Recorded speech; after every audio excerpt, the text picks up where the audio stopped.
Sud Radio, l'invité politique,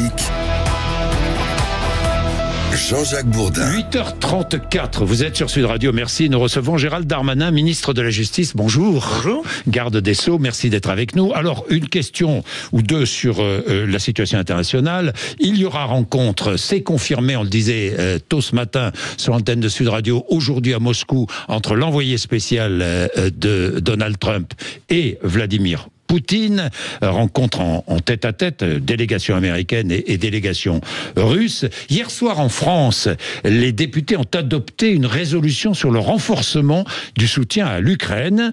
Le texte appelle à la saisie des avoirs russes. Est-ce que vous êtes favorable à cette saisie ? Alors cette saisie existe déjà sur le territoire national. La question c'est est-ce que cette saisie peut être utilisée et confisquée au profit des Ukrainiens ? C'est un autre sujet. Oui. Alors il y a une difficulté avec le droit international, c'est pas ma partie, mais si j'ai bien compris, il y avait une difficulté avec le droit international de pouvoir utiliser ces avoirs pour le donner aux Ukrainiens. Cependant, sur le plan politique et moral, on comprend très bien pourquoi il faut le faire, bien sûr. Comme il faut le faire. Oui, je pense que les Ukrainiens ont besoin des moyens supplémentaires pour aider leur population et pour aider militairement à pouvoir ensuite négocier la paix, parce qu'il faudra bien aller vers une paix. Et c'est normal que les Russes et les avoirs russes contribuent à cela. L'État français... Donc il faut saisir. L'État français. Les Français payent en partie la guerre en Ukraine, comme beaucoup d'autres Européens. La saisie est déjà faite. La question, c'est est-ce qu'on confisque au profit des Ukrainiens ? La réponse est oui. Bien. La menace russe. On parle beaucoup de la menace russe. Elle est aussi islamiste, parce que beaucoup l'ont oublié. Beaucoup ne savent pas qu'en Russie, il y a, par exemple, l'Ingouchie. Il y a, par exemple, la Tchétchénie, qui sont des fédérations, des membres de la Fédération de Russie, mais qui sont musulmanes, des terres musulmanes. Il y a des OQTF qui devraient être expulsés vers la Russie et que les Russes n'acceptent pas. Oui, beaucoup.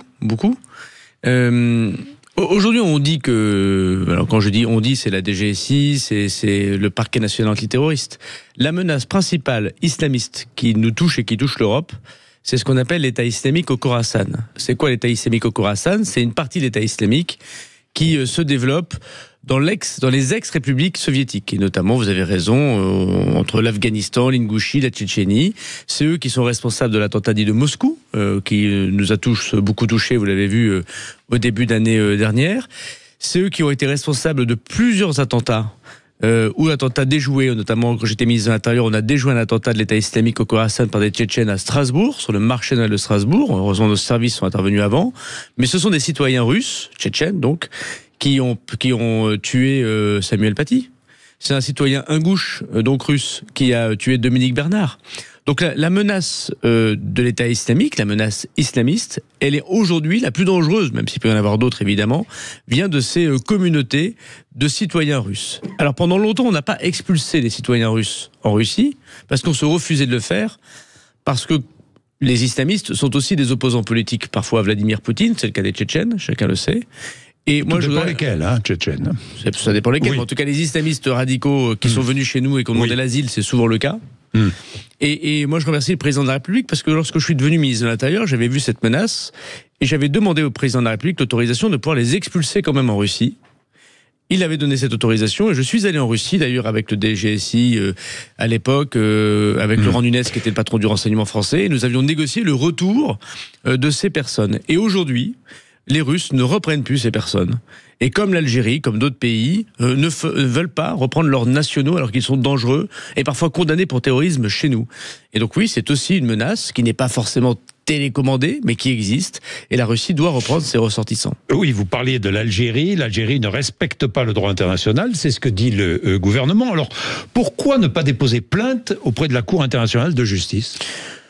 Bon, d'abord, il faut que tout le monde soit adhérent à la Cour pénale internationale. Mais indépendamment de ça, nous devons parler avec l'Algérie, comme nous devons d'ailleurs parler avec la Russie. La diplomatie, ça consiste à parler avec des gens avec lesquels on n'est pas d'accord. Bon. L'Algérie, c'est un immense pays, c'est le plus grand pays d'Afrique. Indépendamment des liens d'histoire que nous avons avec l'Algérie, l'Algérie a aussi des frontières qui sont les frontières qui protègent notre pays. C'est le cas de leur frontière avec le Sahel, c'est le cas des frontières avec la Libye. On ne peut pas ne pas parler avec l'Algérie. D'ailleurs, nous parlons parce que nous avons encore un ambassadeur en Algérie. En même temps, nous devons être extrêmement fermes et nous faire respecter le droit, évidemment, et donc ils doivent reprendre leurs ressortissants. Aujourd'hui, ils reprennent, en tout cas, moi, quand j'étais ministre de l'Intérieur, ils reprenaient 40% des personnes dangereuses que nous leur signalons. Alors vous me direz, pourquoi ils ne reprennent pas 100%, c'est ce qu'on disait tous les jours, mais c'était un des pays qui reprenait malgré tout plus que le Maroc et la Tunisie. Bon, là, pour des raisons qui relèvent notamment de l'attentat de Mulhouse, ce qu'a fait l'Algérie est inacceptable, de ne pas accepter un ressortissant dangereux qu'on leur avait signalé, que je leur avais signalé d'ailleurs plusieurs fois. Avant de porter plainte contre l'Algérie, et avant de mettre fin aux relations diplomatiques avec l'Algérie, je ne dis pas qu'il ne faut pas le faire. Il y a des étapes intermédiaires. Et ces étapes intermédiaires, ça peut être d'abord le rappel de notre ambassadeur. Il n'y a plus d'ambassadeur d'Algérie en France depuis plusieurs mois. Nous pourrions rappeler notre ambassadeur pour montrer que nous ne sommes pas contents. C'est un gros geste. Deuxièmement, nous pourrions dénoncer des accords gouvernementaux. Notamment aujourd'hui en Algérie, il y a plein de gens qui ont des passeports diplomatiques et qui ne sont pas diplomates et qui viennent en France sans visa. Nous pourrions dénoncer cet accord. Nous ne l'avons pas encore fait. Faisons-le. Puisque nous devons toucher d'abord ceux qui décident en Algérie et pas le peuple algérien qui a des liens évidemment fraternels avec la France. Puis troisièmement, pourquoi pas dénoncer le accord franco-algérien si jamais il ne bouge pas, si j'ose dire. Mais nous avons aussi d'autres intérêts avec l'Algérie, des intérêts économiques. Aujourd'hui, c'est CMA-CGM qui fait le port d'Alger, par exemple. Donc, si on décide de faire le rapport de force à l'Algérie, faisons-le sur tous les sujets. Pour l'instant, on ne l'a pas encore fait. Bien, Gérald Darmanin, nous avons parlé évidemment du narcotrafic, nous avons parlé de la justice des mineurs, mais j'ai juste une question sur le délit routier, les délits routiers. Une question. Samedi dernier, un homme de 24 ans, ivre au volant, sous l'emprise de stupéfiants, a percuté un véhicule venant en sens inverse dans l'Ain, près de Mionnet. Un bébé de 18 mois a été tué. C'est un récidiviste. Il a été laissé en liberté, mis en examen, placé sous contrôle judiciaire, mais laissé libre. Le parquet a fait appel de cette décision. Où en est la création d'un délit d'homicide routier ? J'espère qu'il sera le plus rapidement possible à l'ordre du jour du Parlement. Je l'ai demandé au Parlement. Éric Dupond-Moretti, d'ailleurs, sur soutien, proposition, création de Yannick Aleno, de sa famille, parce qu'il a été touché par ce drame comme des milliers de Français, avait convaincu le gouvernement de mettre en place un homicide routier, c'est-à-dire de reconnaître en qualification pénale le fait que quand on a une voiture et que par ailleurs on est sous l'emprise de drogue ou d'alcool, on est responsable de ces actes. Il sera mis en place cet homicide routier. Ça a été voté, la dissolution en est première venue, lecture. Et voilà, ça a été voté en première lecture. Donc le gouvernement et le Parlement sont d'accord. On a été interrompu par la dissolution. Moi, je souhaite poursuivre ce texte et que d'ici la fin de l'année, ce soit évidemment adopté et que les tribunaux puissent condamner à leur juste mesure ces délinquants. Donc, avant la fin de l'année, ce sera, vous souhaitez... En tout cas, c'est mon souhait. C'est votre souhait. Je l'ai demandé au Premier ministre et je l'ai demandé au Parlement. Bien. Le narcotrafic, affaire de police et de justice. On est bien d'accord. Le projet de loi à l'Assemblée nationale viendra la semaine prochaine. Création d'un nouveau parquet spécialisé dans le narcotrafic. Alors, je résume, puis je vais vous demander de préciser certaines choses. Vous m'interrompez si je dis des bêtises. Les informations transmises par un policier infiltré ne seront pas communiquées aux avocats du narcotrafiquant poursuivi. Donc, si je comprends bien, la défense et l'accusation n'auront pas le même niveau d'information ? Alors d'abord, le narcotrafic, ça demande des armes particulières, puisque devant nous, nous avons des gens qui ne sont pas simplement des dealers ou des trafiquants comme on en a connu. Désormais, ce sont des gens qui singent un État. Ils font de la recherche et développement avec des laboratoires qui font de la drogue de synthèse. Aujourd'hui, la première cause de mortalité aux États-Unis, c'est le fentanyl. C'est une drogue de synthèse qui tue très rapidement. Et c'est la première cause de mortalité aux États-Unis d'Amérique. Ce sont des gens qui font de la recherche et développement. Ils ont des lignes téléphoniques satellitaires. Ils corrompent des douaniers, des policiers, des gendarmes, des magistrats, des avocats, des hommes politiques peut-être, des journalistes. En tout cas, il y a une forme de corruption. Des hommes politiques ? Oui, bien sûr, il y a des hommes politiques et des femmes politiques, de même qui peuvent être tentés par le communautarisme islamiste. Et qui sont, ça existe ? Bien sûr, il y a des hommes politiques. Je ne vais pas vous demander les noms, mais il y a des procédures judiciaires qui pourraient être ouvertes. Mais il y en a des hommes politiques. À l'encontre de responsables politiques. Oui, notamment des élus locaux qui ferment les yeux sur un certain nombre de trafics, par exemple. Il y a des corruptions de fonctionnaires à l'intérieur de ces communes, dans l'État, des greffiers, des agents pénitentiaires, des magistrats sont sensibles évidemment à ces questions. Regardez ce qui s'est passé en Belgique, aux Pays-Bas. Donc nous avons en face de nous une pieuvre. Comme la pieuvre mafieuse. Bon. Donc nous devons réagir face à cette pieuvre et comprendre qu'en face de nous, nous avons des gens extrêmement organisés et extrêmement violents. Pour répondre à ça, il faut effectivement que nous ayons, nous, des moyens technologiques et des moyens judiciaires qui permettent de lutter contre cette pieuvre. Comme pour le terrorisme. Le parallèle, c'est le terrorisme. Et de quoi vous parlez quand vous dites on n'a pas les mêmes informations? Nous avons des techniques de renseignement. C'est-à-dire que nous prenons... L'infiltration en est une. L'infiltration physique, des sources, l'accès au téléphone portable, aux communications, comment on sonorise, c'est-à-dire comment on écoute une voiture, un appartement.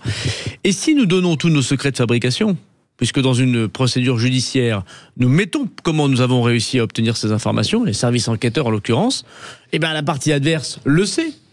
Bon, évidemment peut-être être condamné, mais répète à tous ses amis, à tous ses copains, à toutes ses copines, mafieux, attention, la façon dont vous avez de communiquer, de vous déplacer, la police peut le savoir. Et du coup, nous sommes moins bons, parce qu'évidemment, nous sommes, dans un respect total des droits de la défense.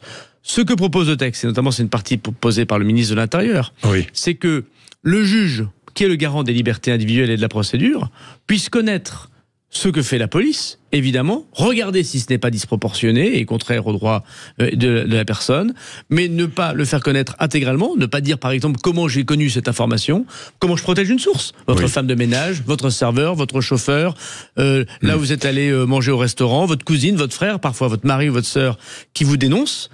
Et pour protéger ces sources, ne donne pas toutes ces informations à la partie adverse. Bon, c'est évidemment un sujet très compliqué, mais c'est ce qui existe notamment dans d'autres pays qui nous entourent, et nous allons en débattre avec le Parlement. Vous allez réintroduire l'obligation faite aux plateformes de messagerie cryptée de permettre l'accès aux correspondances des trafiquants. Oui, alors sous l'autorité évidemment des magistrats. Sous forme d'amendement, hein. Oui, mais vous savez, alors ça c'est Bruno Retailleau encore une fois qui le porte, mais c'est très important. Oui. Aujourd'hui, on a beaucoup parlé de Pegasus ou de NSO. On peut payer pour quelques millions d'euros une enquête sur quelqu'un et lui faire prendre ces informations. Est-ce qu'il est possible dans une officine privée? Doit être possible pour l'État. Et l'État est plus garant des libertés individuelles qu'une officine privée. 2 prisons de haute sécurité bientôt, on est bien d'accord. 200 narcotrafiquants regroupés. Comment allez-vous les sélectionner, si je puis dire, ces narcotrafiquants regroupés dans ces prisons de haute sécurité? Ce qu'il faut bien comprendre, c'est qu'aujourd'hui, nous avons des personnes très dangereuses qui sont dans nos prisons. On a grosso modo, sur 82 000 détenus, 17 000 détenus pour trafic de stupéfiants. Sur ces 17 000 détenus pour trafic de stupéfiants, ce que me disent les magistrats instructeurs, la police et les renseignements du pénitentiaire, c'est qu'il y en a entre 600 et 800 qui sont très dangereux, comme Monsieur Amra. Capable de s'évader en tirant à la Kalachnikov sur des agents pénitentiaires, capable de corrompre, capable de commander leur point de deal ou des tentatives d'homicide de leur prison. Donc il faut évidemment mettre fin à ça, comme l'Italie l'a fait avec les lois anti-mafia. Et donc ce que je crée, c'est quelque chose de très révolutionnaire, hein, et très dur, j'en conviens très, très, très fortement, de créer des prisons total isolement avec un régime de détention très strict. Par exemple, dans un détenu classique, il a le droit d'avoir une vie privée familiale. Tous les 2 mois, il a le droit de rencontrer à peu près son épouse. Je dis son épouse parce que ce sont des hommes qui sont en prison, et leurs enfants. Là, ce sera plus le cas. Plus de contact. Par exemple, quand on parle au parloir, on peut se parler physiquement comme nous parlons maintenant. Demain, ce sera hygiaphone. On ne peut plus avoir de contact. Par exemple, on peut appeler 24 heures sur 24 avec le téléphone fixe de sa cellule. Bon, là, c'est plus possible. Ce sera 4 heures par semaine, point. Par exemple, ces personnes peuvent sortir de la prison pour aller voir leur juge. Nous, on dit non, c'est de la visio, pour éviter les extractions et donc les évasions. Et parfois les règlements de compte qui touchent les agents pénitentiaires. Donc c'est un régime très très dur, qui permet 2 choses. 1, l'isolement total, c'est-à-dire que je ne peux plus communiquer avec l'extérieur, et je le coupe de son organisation criminelle. Ça rend fou, disent les défenseurs des droits de l'homme. Ce qui nous rend fou, c'est le fait que des agents pénitentiaires soient assassinés à Kalachnikov par des gens comme M. Amra. Je mets du conditionnel parce qu'il n'a pas été condamné. Ce qui rend fou les Français, c'est qu'on puisse téléphoner en prison. Ce qui rend fou les Français, c'est de savoir que quelqu'un peut mettre enceinte sa femme alors qu'il a été condamné pour terrorisme. Ça rend fou les Français. C'est faux, hein, ce qui concerne... Je dis en général. Vous l'avez vu que vous avez constaté que je n'ai pas cité son nom. Oui. Mais c'est techniquement possible, si je peux me permettre cette... C'est peut-être vrai pour le Landais, d'ailleurs. En tout cas, je veux dire, ce qui rend fou les gens, et je suis un Français comme les autres, en arrivant au ministère de la Justice depuis 2 mois, je découvre des choses qui ne relèvent pas du bon sens. Voilà. Alors vous savez, il y a des gens qui sont en prison...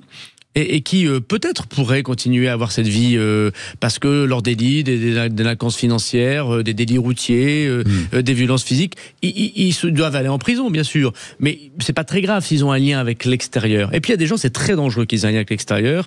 C'est le cas des narcobandits et c'est le cas du terrorisme. En tout cas, ces prisons de haute sécurité, je suis certain que c'est un débat très fort dans la société, mais c'est l'isolement de ces personnes. Et puis deuxièmement, on fait un statut de repenti. Oui. À l'italienne, c'est très important ce que nous faisons dans la loi. C'est-à-dire que comme on sait que dans le crime organisé, les gens ne parlent pas, et qu'ils ont moins peur de la prison que de l'assassinat de la personne qui va les tuer parce qu'ils les ont dénoncés, comme les Italiens, nous créons enfin un statut de repenti. Et c'est quoi qu'on va échanger? Si quelqu'un vient nous dire, voilà, moi je sais qui a tué Robert et Marcel, et moi-même j'ai participé à ce meurtre, mais je vais vous donner toute l'organisation. Il va pas parler pour rien, ce monsieur. Et ben on lui dit, bah écoutez, si vous parlez, vous n'irez pas dans ce régime de détention. C'est comme les Italiens. Les Italiens, ils ont fait ça. Et il y a plus de 1000 personnes depuis 5 ans qui ont parlé en Italie et ont mis fin à une grande partie de la mafia. Il faut nous réveiller en France. Et moi, je suis là pour appliquer ce réveil. Combien de nouvelles places de prison ouvertes avant la fin du quinquennat? Aujourd'hui, on a construit depuis 2017 à peu près 6000 places de prison. Sur les 15 000. Et moi, je compte bien mener le plan 15 000 places supplémentaires jusqu'au bout, en refaisant les choses... C'est-à-dire en faisant... Jusqu'au bout sans doute... Non, parce que dans ce domaine, les promesses sont rarement tenues. Mais parce que vous savez Gérald Darmanin. Mais vous savez pourquoi? Parce qu'il y a trois grandes raisons. La première raison, c'était une raison structurelle. Il y a eu le Covid et pendant 2 ans, tout s'est arrêté. On peut le comprendre.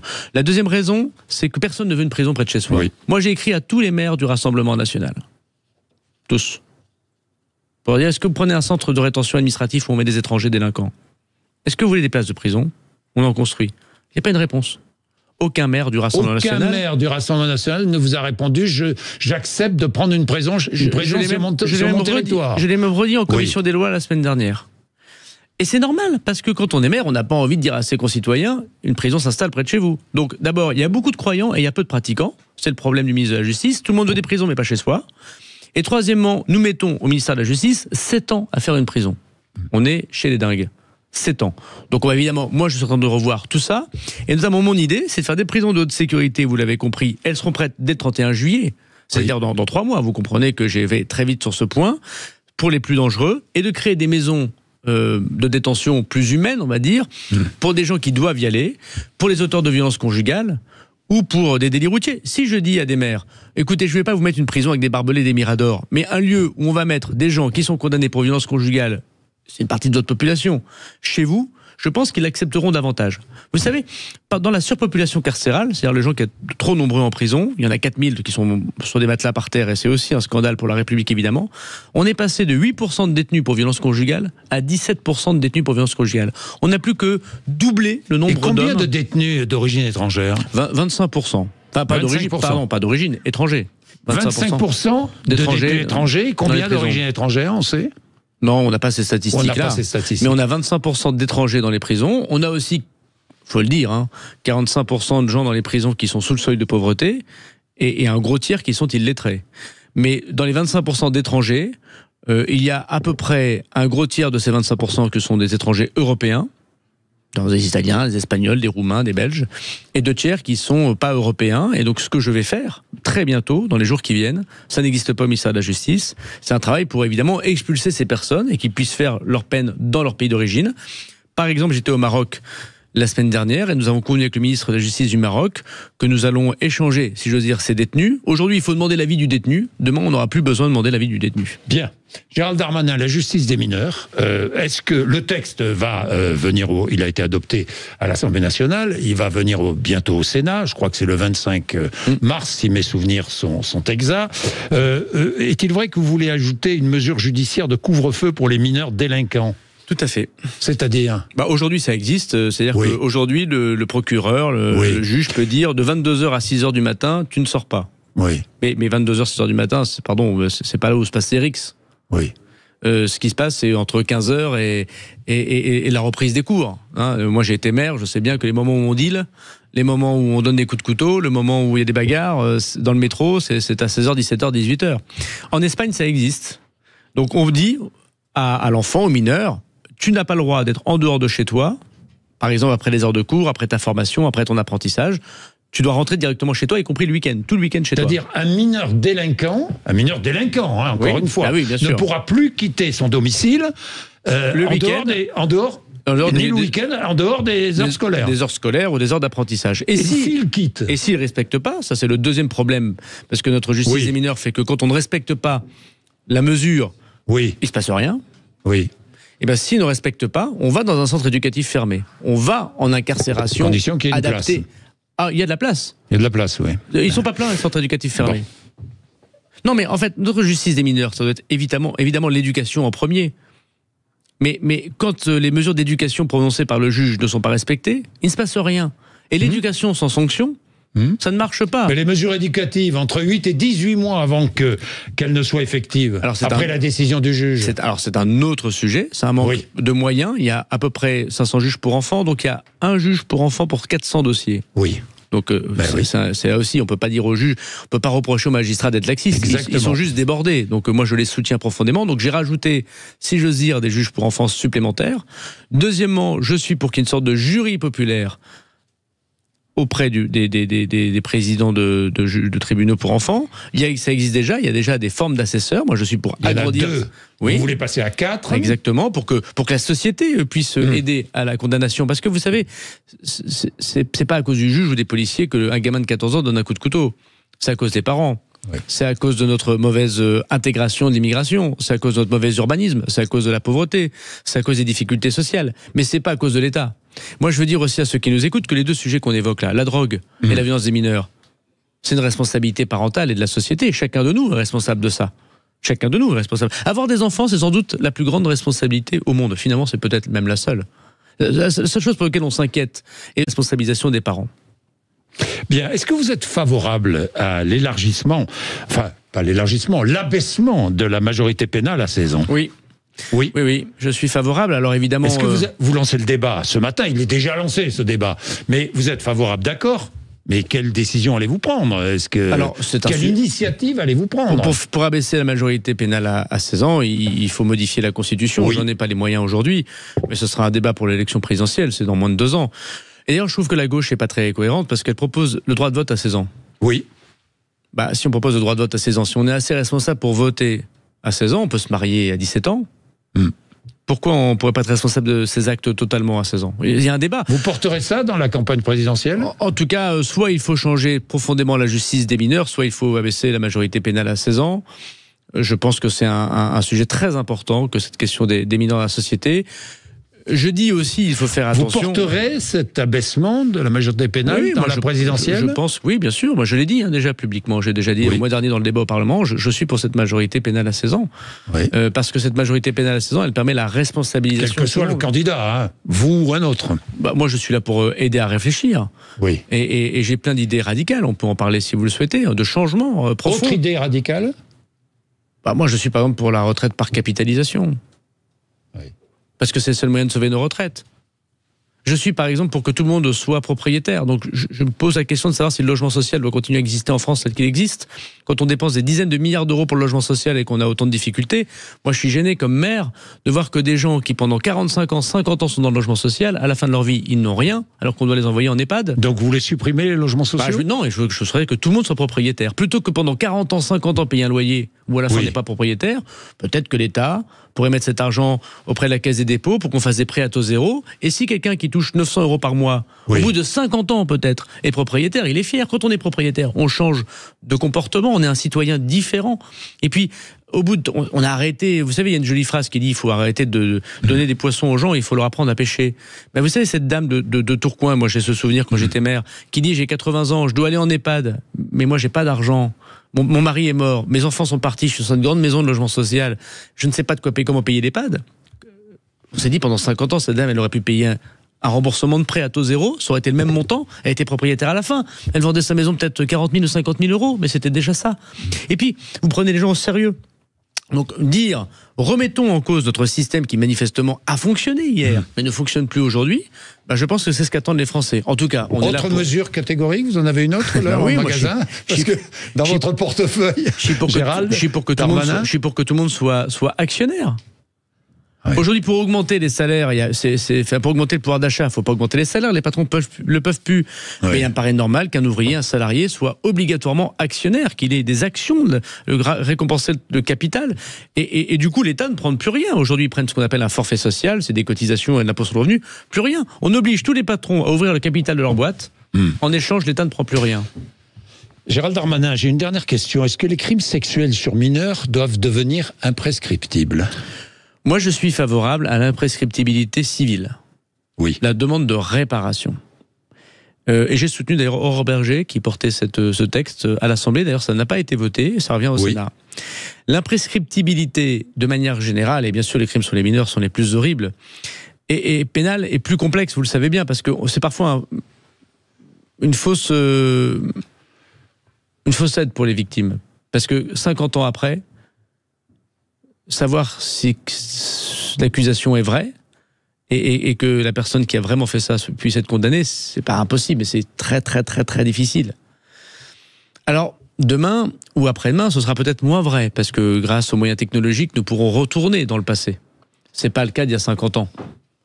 Donc, je suis pour un premier pas qui est l'imprescriptibilité civile. Que quelqu'un qui aujourd'hui dit, bah voilà, il y a 30 ou 40 ans, j'ai connu ce drame, et ben on puisse demander réparation et reconnaître son statut de victime. Merci Gérald Darmanin d'être venu nous voir ce matin sur l'antenne de Sud Radio. Il est 9h déjà. 9h, Patrick Roger qui sera juste après les informations avec vous.